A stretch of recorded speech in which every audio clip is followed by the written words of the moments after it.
Okay, good evening and welcome. This is the April 26th, 2021 regularly scheduled East Long Meadow School Committee meeting. Call the meeting to order 6 p.m. This meeting is being held remotely in accordance with the Governor of Massachusetts March 12th, 2020 order suspending certain provisions of the open meeting law. We have the entire committee in attendance this evening. And if I could ask Ashley that we move item number 6.1.1 up to the first order of business after roll call, which would be now. I would be grateful for that from someone, please. I move to move item 6.1.1 up to right after roll call in front of 2.1. Okay, motion made by Beth. Second. Second by Sarah. Discussion. Hearing none, all those in favor, please say aye. Aye. Aye. Those opposed, nay. That motion carries 5-0. With that, we will look for Mr. McGee in the audience. And his hand is up. He already knows the routine. It moves too quick, and I'm about to click on it, and I'm looking at somebody else.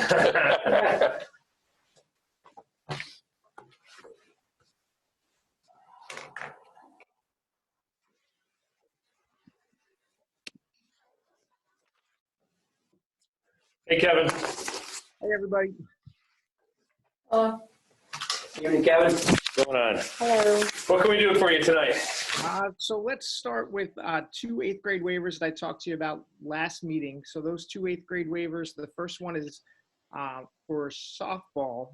We currently have 22 athletes signed up for softball. I've been in communication with the coach. I do plan on talking to the coach after tomorrow's practice to see if we're going to invite 8th graders or not, if the school committee approves it.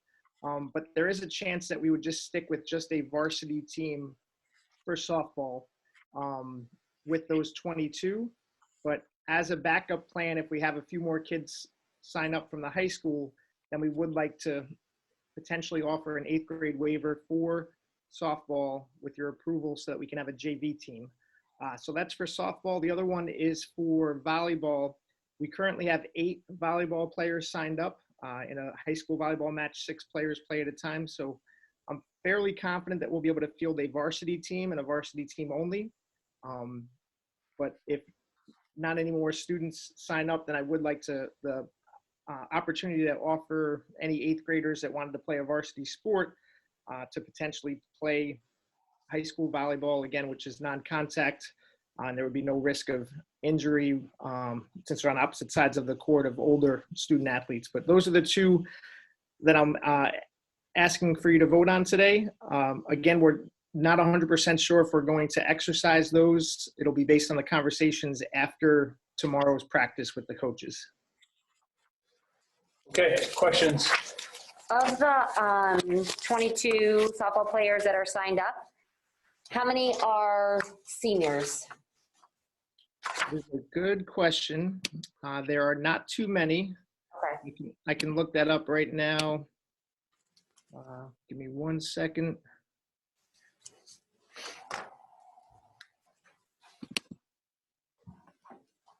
And if we were to exercise the waiver, no, part of the MIA policy with exercising the 8th grade waiver is no student athletes could be cut. And with all of our spring sports teams, we're trying to avoid cuts at all costs. If there were some players that were at the bottom level of teams, then we would potentially consider them as practice players with limited roles with playing time. But looking at the list right now, there is only 1 senior signed up for softball.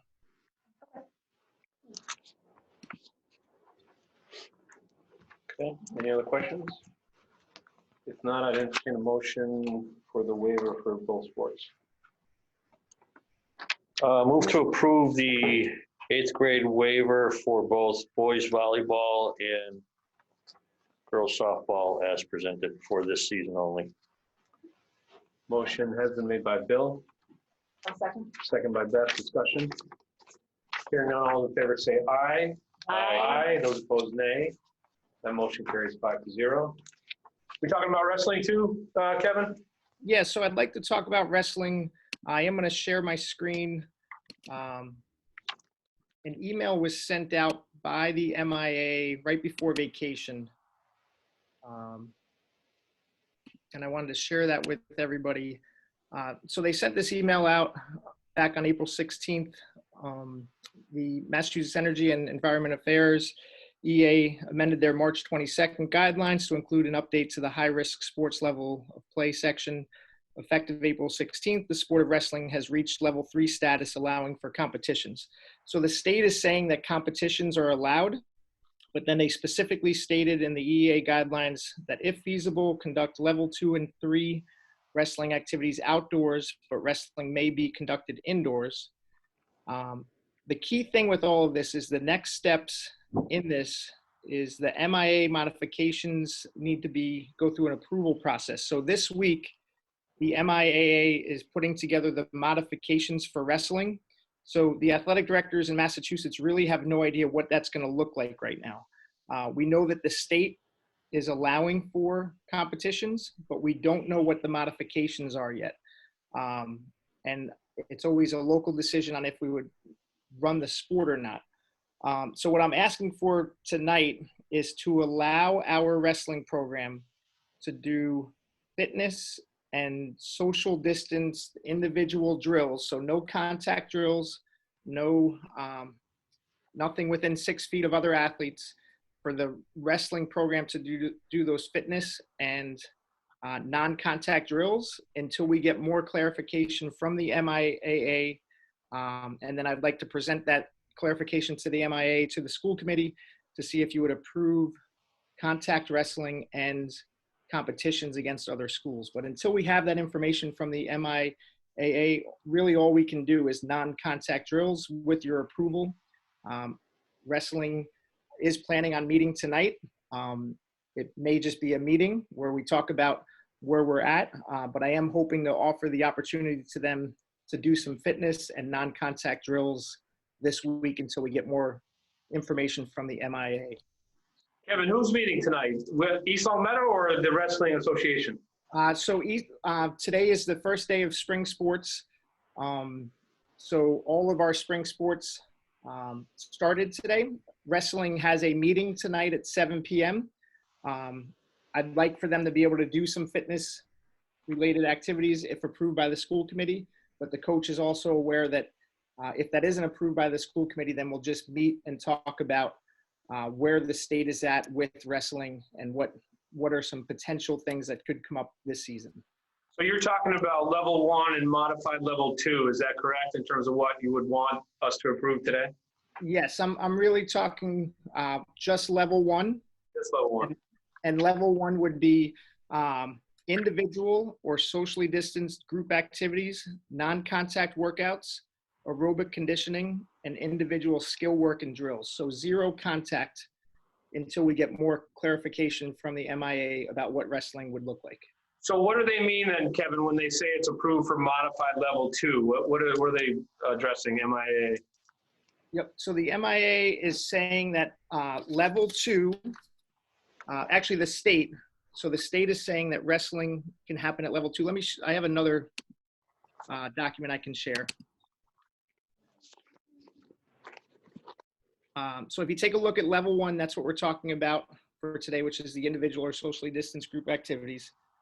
Level 2 is approved by the state, which would be competitive practices, intra-team group games, contact drills, and scrimmages.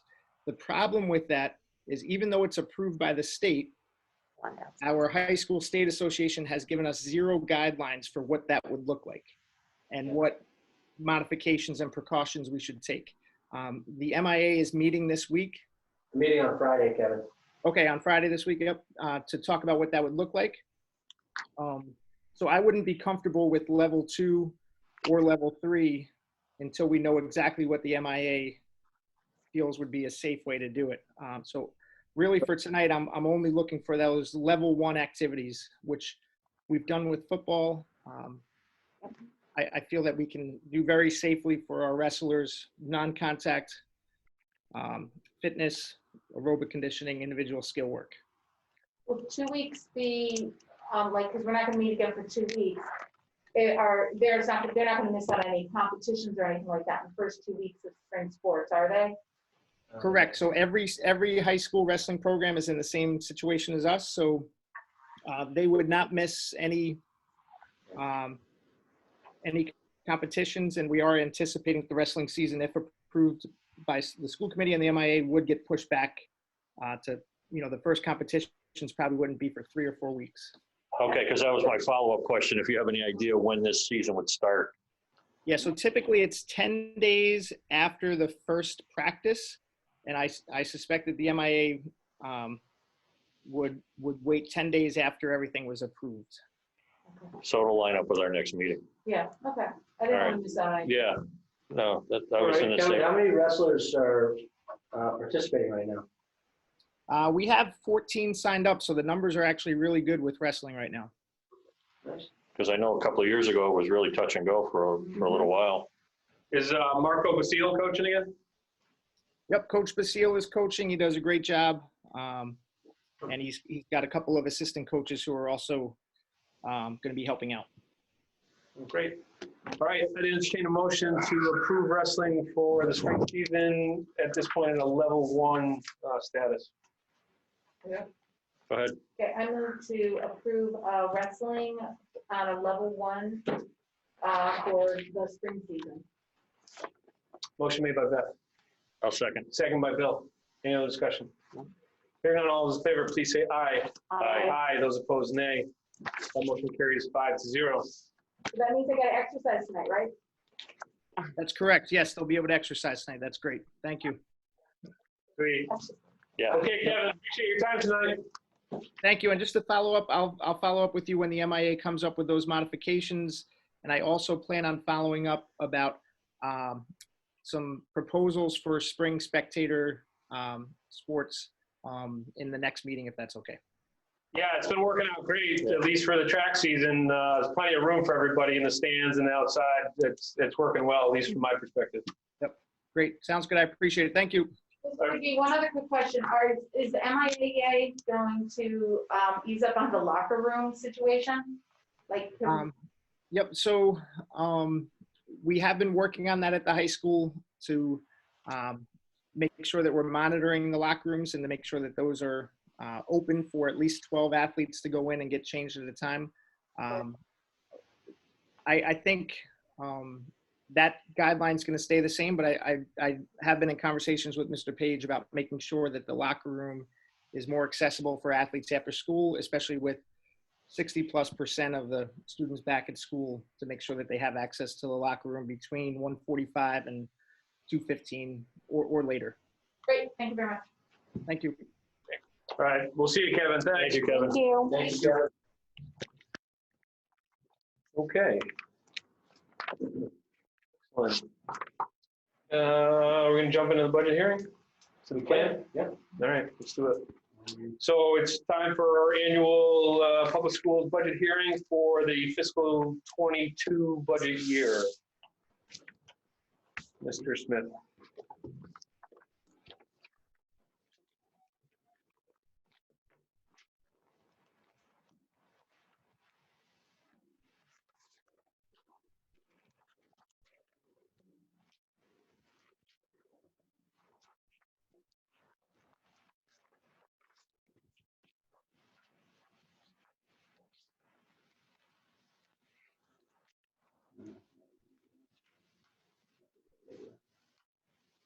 Okay. So this is, as Mr. Thompson said, our annual budget hearing. This is presenting what we've put together as a budget to present the town and the town council for the fiscal year 2022. And we're still very much focused on our SMART goals around supporting the whole child. And that's looking at academics, that's looking at social emotional education and cultural responsiveness. But also as focus this year is that we know that coming out of COVID operations, our students, staff, and families are going to need support, and that may be different types of support than we provided in years past. And so that certainly has not only value to it, incredible value, but also has cost. And so what does that mean? So we're looking at this budget, obviously through our SMART goals and trying to continue to make progress for all students so that as they move through their K through 12 or pre-K through 12 journey, they are developing skills and mastering social competencies during that time, but also focusing in on the fact that we're going from, if you think of just this year alone, we're going from what was a start completely remote instruction, then moving in January to a hybrid model. And now as we get to the second half of April or the final week of April, we're looking at full in person. In our elementary schools, we're probably 90% to even higher in some classrooms of our students coming in full in person. And you just heard Mr. McGee a little bit ago talk about the high school, and they're in the middle 60s, closing in on 70% full in person. And it's still, even in an in-person model, it's a little different than we've been accustomed to over the years. And so some of the things that we have to look at as we develop this budget is that we have to identify learning gaps that our students are experiencing. And that's some of the work we're going to be doing this spring, some of the work we're going to be doing this summer. And we also have to really focus in, and we have been doing this, looking at what are the social and emotional needs of our students. We're seeing across the Commonwealth and across the country more depression, more, unfortunately, we can go to the extreme and more suicides. And so these are things we want to make sure that we're focusing in on and we're looking to support well before we get into those severe ranges. We also know that not only does our staff need support, they're going to need different support as they continue to work coming out of COVID operations, because there are things that will continue next year. You know, we will be purchasing personal protective equipment and cleaning supplies for all the buildings. That's not going to change. And just to think about, you know, where we are this year, we've already expended over $300,000 for PPE, and that's with a fully remote learning for the most part as we started the fall. We only started in person with about 106 students. That grew over the fall months. Thank you. Sorry. Want me to repeat everything I just said? Nope. I apologize for those streaming live if you couldn't hear me. So basically, we're focusing in this budget that we know that there are going to be things that we have to carry over in our operations as we move into the 2021-2022 school year. And some of those things are the continuing the PPE, additional temporary staff. This year, I'm sure families have noticed, and certainly the school committee knows, we have what we're calling building permanent substitutes in each building where they're reporting every day for the entire school year, and they're used every single day. So we're going to continue that as we're not sure what quarantining and different things will look like next year.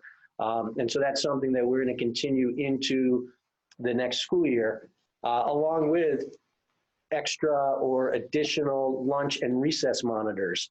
We have a larger group of substitute custodians, and we also have been using, in some cases, some of these daily on-call substitutes for a few weeks at a time, depending on what situations we're encountering. One big thing you're going to see, especially because we know that we're working through federal and state grants. First, there was a coronavirus relief fund, and then you had ESSER 1, and now we're looking at ESSER 2.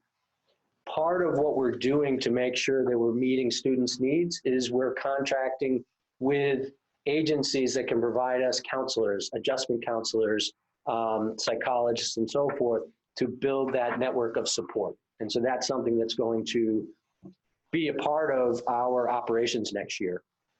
Just to get ready for April and the full return of our elementary April 6th, we started to create spaces outside so that we can take advantage of the outside spaces. But to give you an idea, because I'm sure people don't think about this as they look at, say, tents being put up or furniture that is durable and can be used outside.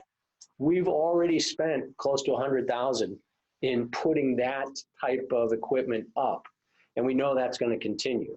So these are expensive changes that we need to make in order to make sure that we can keep our students in person and make sure we're meeting needs. One of the things that we know we're going to continue are things like Panorama, which helps us gain some of this information quickly. It helps us support students. And then also our personalized learning software, because that will be some of the places we go to support and look and identify learning gaps. I say this every year, but it's probably increasingly true this year, given all the challenges we face, that, you know, the school system's budget is the most strategic factor to impact every student's success and allow that student to reach his or her fullest potential. So as we look at that, I put a couple slides, as I've done each year in here, just looking at, you know, what is the state average per pupil expenditure? What are districts around the Massachusetts Commonwealth spending? So as you see, if you look at FY 2018, FY 2019, and FY 2020 for the state, the average across districts in Massachusetts is going up, with last year being about $17,511 in a per pupil expenditure at the state level. And then if you look at just the districts in the Lower Pioneer Valley Educational Collaborative, you can see where we stand with per pupil expenditure. So you have Agawam, who for whatever reason had no data for FY 2020, but they were leading all districts back in FY 2019 with $17,837, followed by Ludlow, Hamden Wilbraham, Southwick Tolland Granville, Longmeadow, and then East Longmeadow is just above West Springfield there at $15,622. And the interesting part of this, as you can see in that yellow highlighted area, we've gone down in our per pupil expenditure. Between FY 2019 and FY 2020, we went down a little bit. It's not a huge amount, you're talking $16,081 versus $15,622, but certainly not the same direction as you look at the other districts in the state average. The state, or DESE in particular, Department of Elementary and Secondary Education, compares districts to districts that they feel are most comparable. So if you were to look up, it's called the DART tool, and you can get at it various ways, either on district profiles, or actually probably the easiest way is just to Google DESE DART tools and it comes up. The districts with whom we are compared are districts like Sandwich, Triton, Danvers, Norton, Dartmouth, Belchertown is one in our region, and the bottom one there, which is cut off a little bit, at least on my screen, but it looks like on the big screen, it's there, East Bridgewater. As you can see, comparing us in terms of per pupil expenditure, we fall again towards the bottom grouping there, with Sandwich leading the way at $19,000, Triton at $18,000 and change, Danvers at $17,000, almost $18,000, and then Norton just above us with $15,749. And so again, it's interesting to look at that trend as these schools continue to go up. And even with that, where if you look at the scores, we're still closer to the top grouping as opposed to when you look at per pupil expenditure. So certainly our staff and our programs are working and working incredibly hard. We just want to make sure they get the support that they need to continue to allow for that academic growth and that social emotional growth. Give you a look across my tenure here in East Longmeadow. In the first few fiscal years, you see that we were at an increase of 3.7%, 2.9%, 4.1%. And then in FY 2015, there were some challenges. We're always working with the town when there are fiscal challenges. And they had asked us to come in at 1%, which actually from a level services program or level services budget means we had to cut staff. And back then, I believe we cut roughly 5, maybe 6 positions, not necessarily all teaching positions, but some teaching positions. It was across a couple different groups of our staff. And then it's challenging then as you look at FY 2016, FY 2017, FY 2018, when you're still at, roughly 2% increases to get back that staff. And a few years ago, we eventually started to actually bring back, originally it was one of the 4th grade teachers, but we're still short a custodian at the high school, and there are other areas where we've never necessarily recovered the position. As you move into last year, and again, as I say this, we're always balancing, and I know all of you are always thinking about how do we maintain fiscal responsibility while keeping our programming at the levels that are needed to make sure our students have the best opportunity throughout all grade levels. Last year, we were working with the town because no one knew what the challenges would be moving into this pandemic and how we would have to operate and what would we see at the town level or the state level, all of which impacts our budget. Some of the impact that you're seeing as you go through these years is that in the beginning years of my tenure, our Chapter 70 increased by huge amounts, but lately it's leveled off.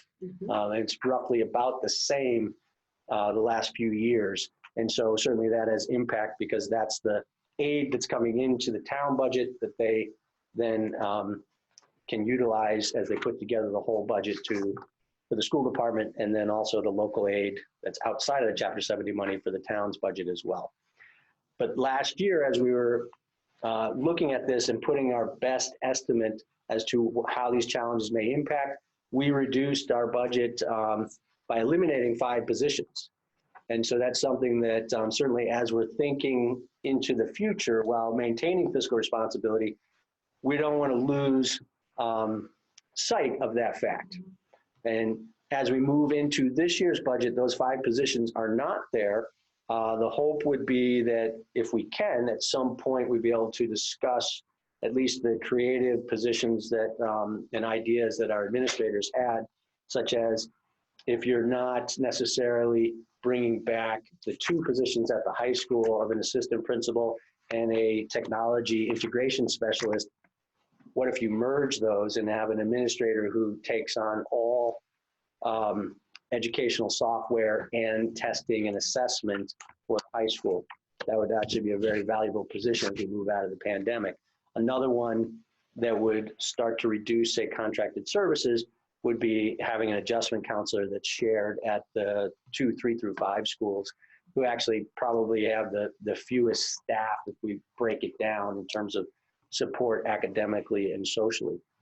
But we understand what we've been asked is the level services budget, and we have that in place. And so right now we're requesting a 2.78% increase to our budget, and that would bring all our programming and services forward and allow us to continue to support as we're doing this year. I always put this slide in, and I know sometimes it's hard to read, but it just gives you an idea that, so that 2.78 brings forward programming and staff. However, it doesn't cover everything that the East Long Meadow Public Schools does for our students and families. And yes, as you look, when you get beyond the local appropriation where it's the $32,724,318, and that's a huge amount. No one is saying that it's not. The town has been incredibly supportive through the years. We just want to make sure that we're not losing sight of some of the things that we had to reduce over the last year. We do have grants, as all school districts have grants, such as Title I, Title IIA, Title IV. There's an early childhood grant. All of these grants, as you go down that list, help us do certain things to make sure that we are supporting our students in the best way possible. This year, as I mentioned earlier, we do have state and federal funding coming in, and as it comes in, right now we know what we've received for ESSER 1, what we received for ESSER 2, and we haven't received everything on ESSER 3, so we have to look at what the parameters will be, and I'm sure that's going to be forthcoming within the next weeks, few weeks or months.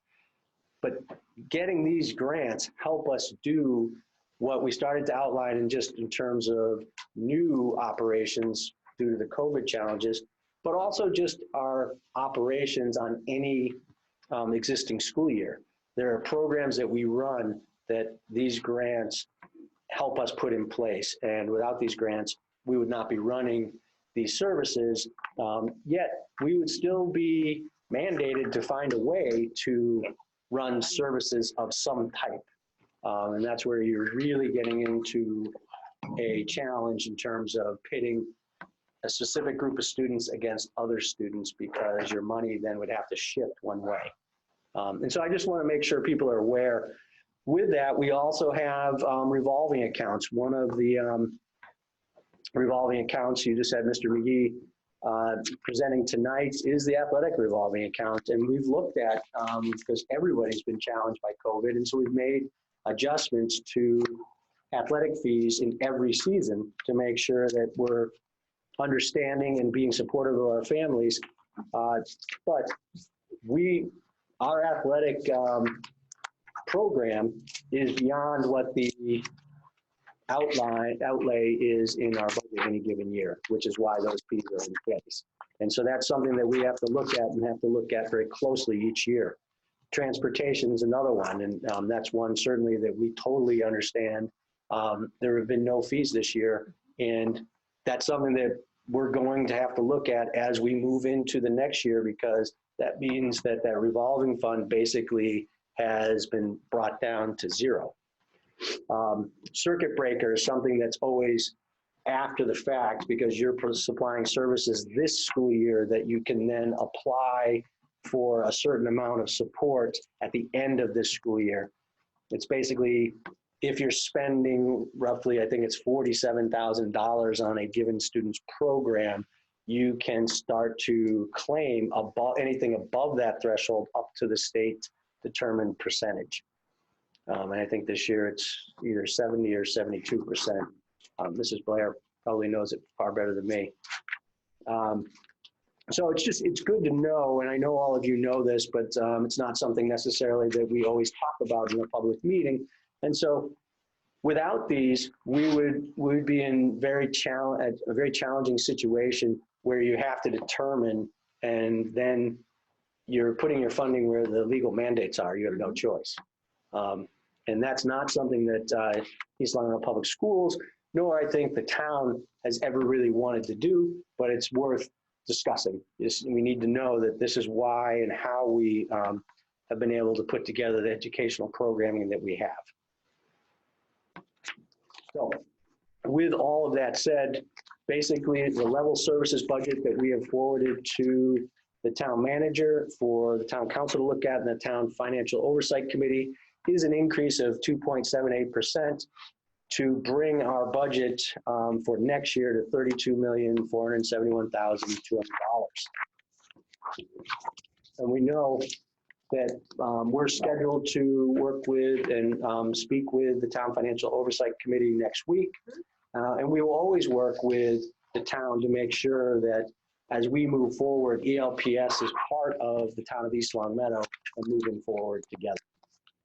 With that, questions, comments, whatever you may have. So on the revolving accounts on your whole picture page, those are not actually balances. Those are projected fund usages, right? Does that make sense? So I believe they actually are balanced, but I will defer to Mrs. Blair.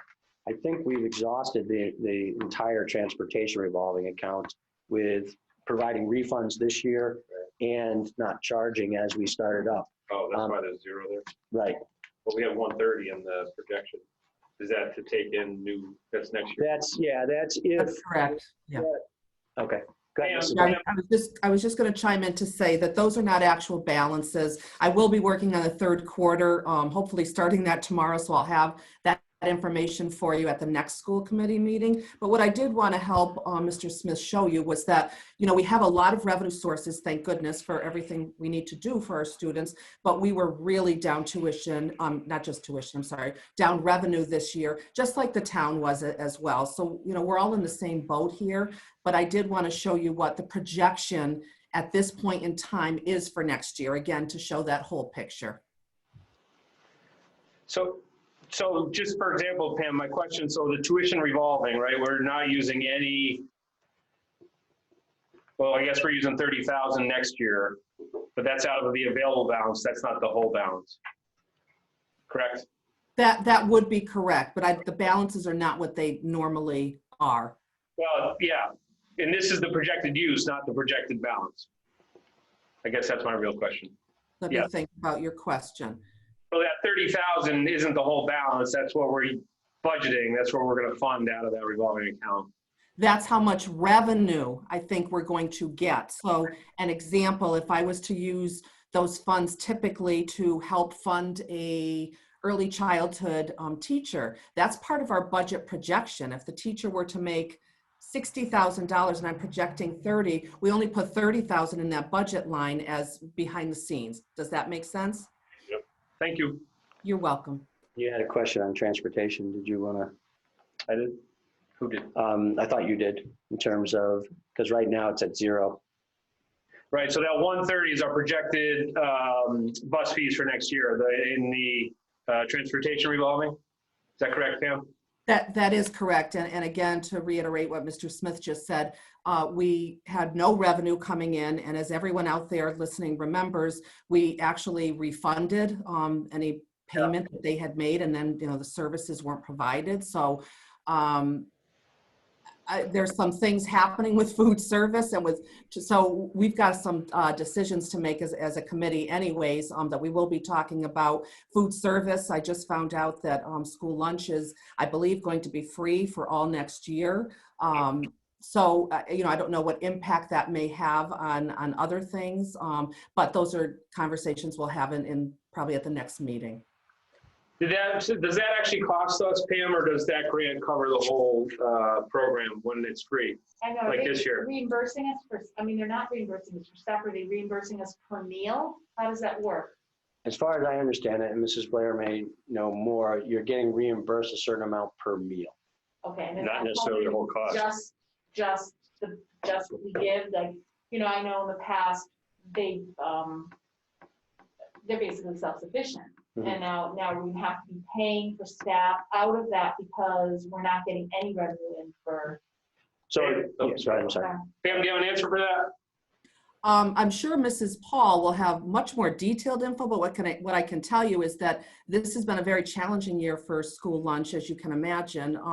The grants have helped supported the purchasing of all of those supplies. When you have to package everything up individually, there's a huge expenditure to that. So her account is nothing like it typically is. And yes, we do get reimbursement, but it is not covering the total cost of the expenses to go out. So okay, the food's free, but then are they giving any money to this as part of that grant? Is that from like the ESSER money and some of the other money that we have to spend for the packaging of this, or is it come with however they're giving the It's coming on the circuit breaker revolving It is. account. Yeah. Oh, It's coming out of Revolving the account ESSER. for now, but then we could use it for you. all right. All right, any other questions on the budget? We're good. No, I would just go back to the fact, and I know I've said it in the past, so fortunate to have other organizations like our PTOs and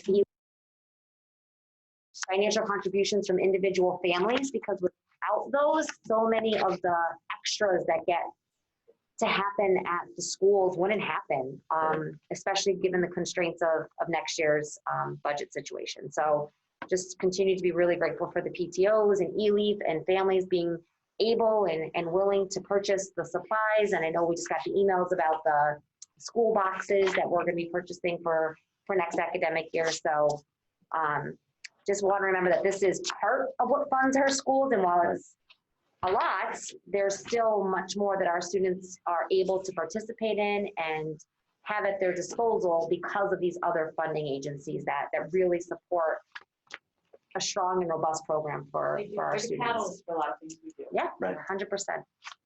I know Ms. Michelle is going to present some more specifics on eLeaf, but Mr. Oliveri was very excited to get us the grant applications, which we will send out. So we're incredibly grateful every year to eLeaf. They just are incredibly supportive and consistent every year. Absolutely. Okay, so Gordon, Pam, and Sarah and myself are going to meet with the Financial Oversight Committee next Thursday. We'll keep you posted on that. Okay. Any other questions? Thank you for Cool. sharing Thank you this. for the budget presentation. Yes. You're welcome. Will that presentation be? I can put it up on the webpage. Okay. It'll be on this meeting. Right. Yeah, yeah. Okay, we're going to move along then. We have some minutes for approval, and I think Beth, you were absent. So, yep. I would take a motion from someone other than Beth, either Antonella or Sarah. Not to exclude you, Bill. Nope, that's okay. Pass around. Go ahead. I move to approve the minutes from April 5th, 2021 executive session. Okay, motion made by Antonella. Second. Second by Sarah. Any discussion? Hearing none, all those in favor, please say aye. Aye. Aye. And I'm going to abstain. Okay, 4 ayes, 1 abstention. And one more. All right, I move to approve the meeting minutes from April 5th, 2021 regular session. Motion has been made by Antonella. Second. Seconded by Sarah. Discussion. All in favor, please say aye. Aye. Aye. Those opposed, nay. I will abstain. And 1 abstention. 4 ayes, 1 abstention. Okay. We have an opportunity for visitors to address the committee. If you're in the Zoom meeting and you would like to speak, now is your opportunity. If that's your desire, please raise your hand in the Zoom function. Seeing none, we will move along. We have committee and subcommittee communications. Let's start off that. I don't think I have anything to add. Okay, easy enough. Antonella. One of the committees I'm on is eLeaf. Gordon had mentioned this earlier. They've decided to offer up to $40,000 to teachers to help support their needs in the classroom. And I know that Mr. Smith will be sending out the application to all the teachers. I think that this upcoming week. Yeah, hopefully tomorrow. I'll get it out to everyone. And that amount has increased over the years, which is pretty incredible. So that's 40,000 that they'll start to divide up depending on what kind of grant applications they get. And so that's exciting. Yes, so Is very that the most they've grateful. ever offered? I'm not sure. I think it might I'm not sure if that's the most they've ever offered, but they're very supportive of our schools, and our teachers, and our kids, and we're really thankful for everything that they're doing. Great. Thanks, Antonella. Sarah? Sure. So the first thing I wanted to mention was we had a wonderful event that was put on by Aaron Crucial over the weekend, which was the Earth Day event. And I wanted to just really applaud the students who participated, but also the students and the teachers who really made an effort to advertise for the event between commercials and posters. There was just a constant buzz around the event across the community, and special thank you to Aaron for organizing that, for LCAT for filming. We had the police department there, the DPW volunteer time. So it really was a tremendous event that the rec department also helped to put on. So just thought it was great, and that the school's support of that was tremendous. So thank you to all the educators and students who really helped to promote the event.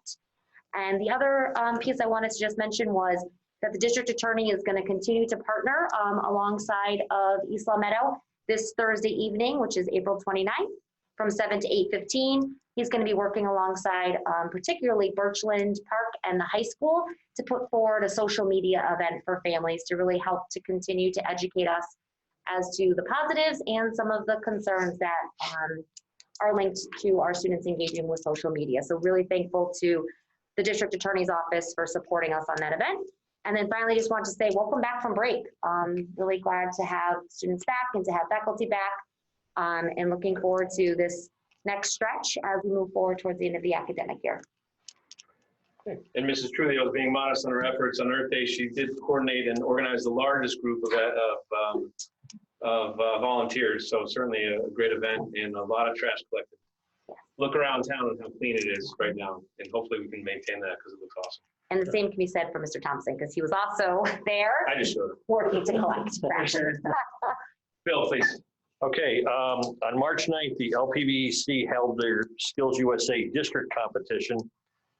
And I'm pleased to announce that Matthew Pelletier from here in East Long Meadow and Information Technology received the bronze medal. Congratulations. Congratulations. Okay, excellent. Thank you so very much. We have already completed 6.1 with our waivers. So we will move forward with 6.2.1, which is the fiscal 21 ESSER 2 grant. Mrs. Blair, present that. I'm here. Hi, everyone.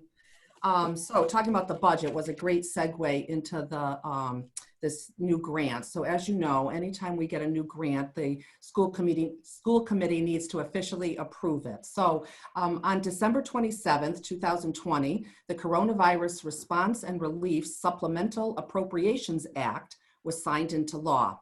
This funding provides supplemental funding for the Elementary and Secondary School Emergency Relief Fund, known as ESSER 2.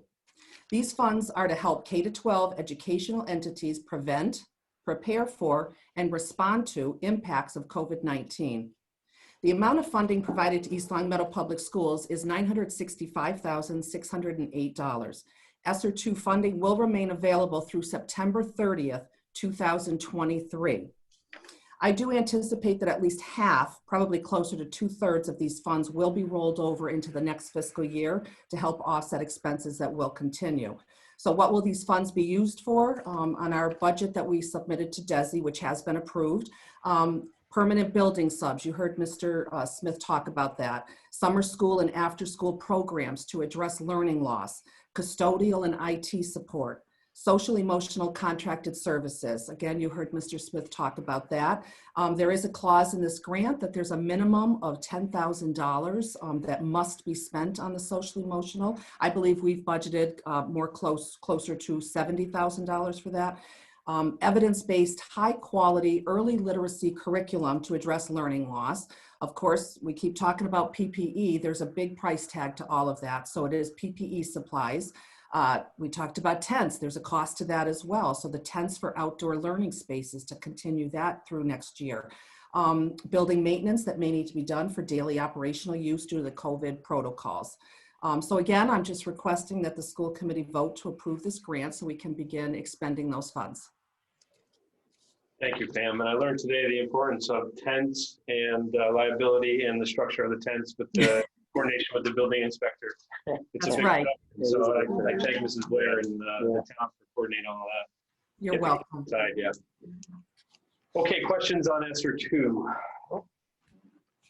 If there are no questions, I'd entertain a motion to accept the grant, please. Move to accept the ESSER FY21 ESSER 2 grant as presented in the amount of $965,608.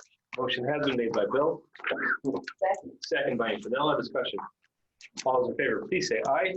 Aye. Aye. Those opposed, nay. That motion carries 5-0. Great, thank you. Thank you, Pam. Thank you, Pam. And if my agenda proves correct, we have reached the end of our meeting. So with that, I want to thank everybody for tonight and we'll entertain a motion to adjourn. So moved. Motion made by Bill. Second. Second by Antonella. Nobody wants to leave tonight, apparently. All those in favor, without further discussion, please say aye. Aye. Aye. Those opposed, nay. Motion carries 5-0. We are adjourned and good night.